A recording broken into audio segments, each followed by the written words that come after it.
একই রেপার্টাইজেশনে একাধিক প্রকারের রেপার্টরি ব্যবহার আরেকটা ভয়ানক ভুল। কেন এটা ভয়ানক ভুল?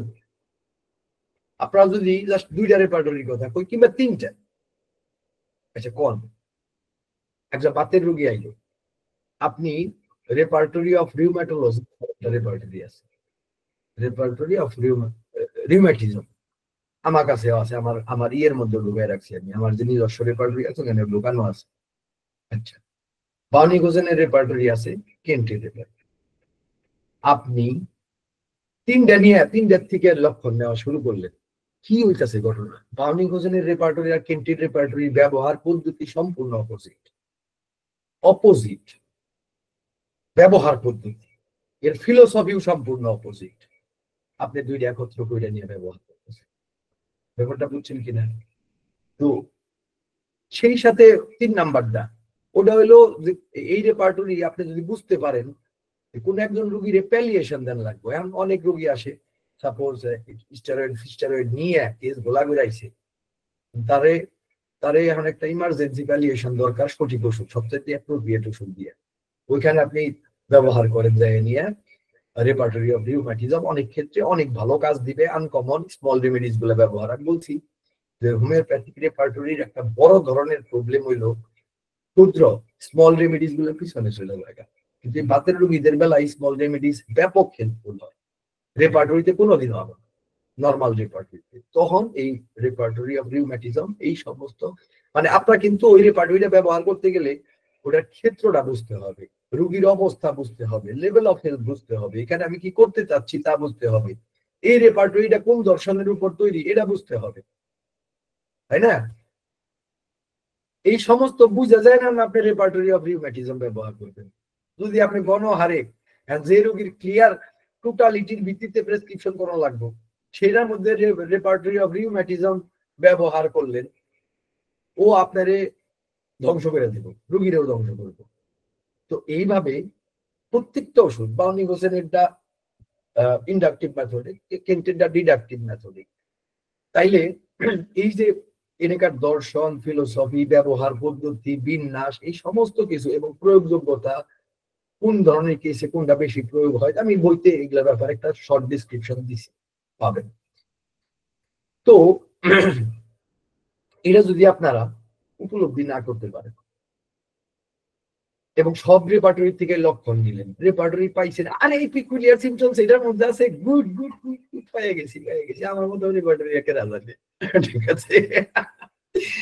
এইদিকে নারী রেপার্টরি নিলেন, ও হলো পিউরিটান রেপার্টরি, একটা লক্ষণ 2 দিন ধরে করবো, 3-4 লাইন লক্ষণ আছে, 5-6 লাইন লক্ষণ আছে, মানে ওটা হলো প্রোটিন সিমটমসে যা ছিল তাই তুলে দেওয়া হচ্ছে, দিয়ে কোন ওষুধটা বা কোন ওষুধগুলোতে হুবহু এই লক্ষণগুলো আছে এগুলো সব দেওয়া হয়েছে।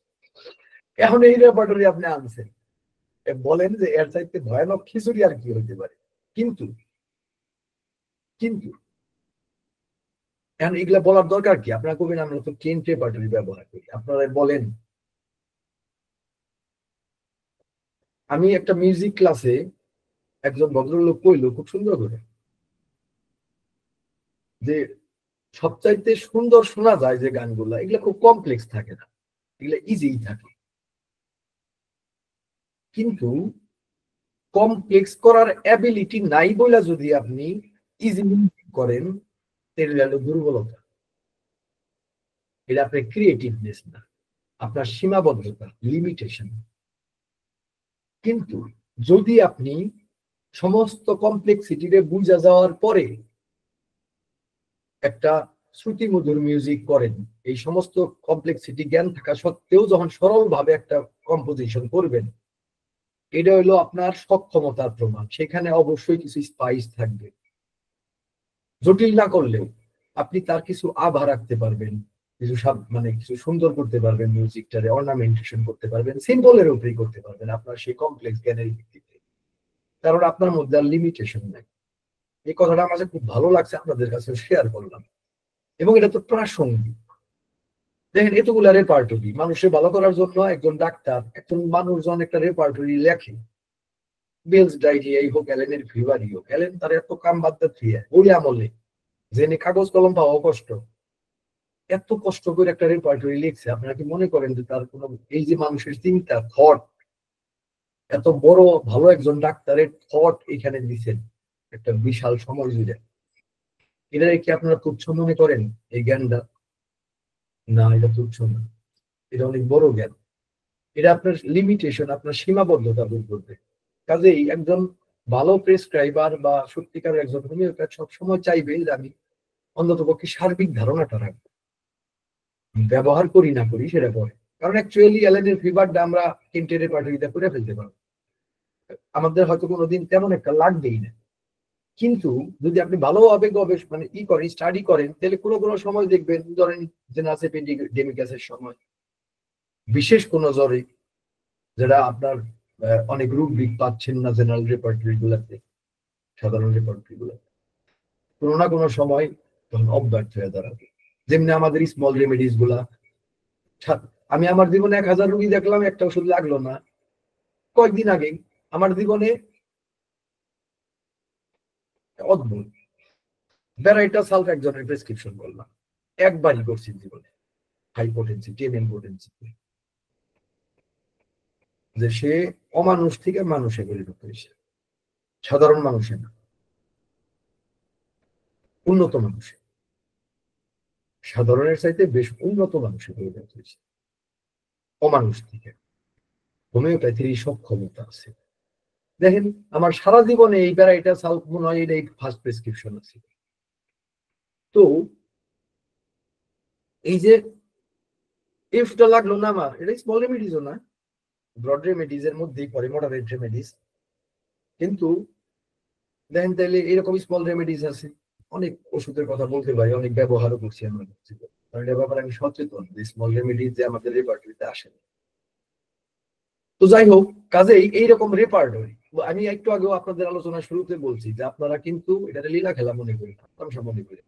আপনারা যখন আপনাদের রেসপন্সিবিলিটি বুঝবেন, তখন বুঝবেন যে এটা আসলে ওই আমি ডাক্তার, আমার রেসপন্সিবিলিটি ব্যাপারটা এরকম না।